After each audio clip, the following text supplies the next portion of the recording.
Bikin terenyuh, momentum saat Gala Sky Puji mendiang ayahnya Bibi Andriansyah keren usai lihat foto.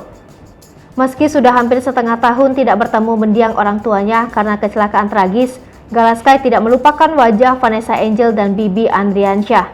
Momen itu terekam dalam story Instagram adik Bibi, Fujian. Pada story yang diunggah Fuji pada Selasa 17 Mei 2022, terlihat Gala dan Fuji tengah bermain di atas tempat tidur. Kemudian Fuji menunjukkan sebuah foto Gala dengan mendiang ibunya Vanessa Angel. Kemudian Gala menjawab dengan polos. Jari Gala tidak sengaja menggeser foto di handphone tersebut. Kemudian foto Bibi keluar.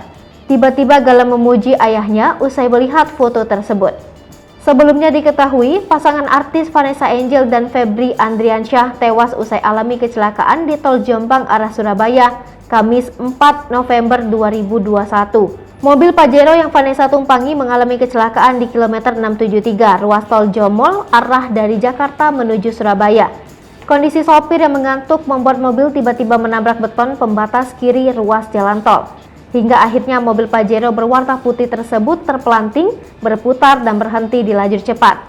Pada saat kejadian, situasi arus lalu lintas landai lancar dan cuaca sedang cerah.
Hai pemirsa Sri Popo TV, jangan lupa komen, like, dan subscribe, serta tonton terus berita-berita terupdate lainnya ya.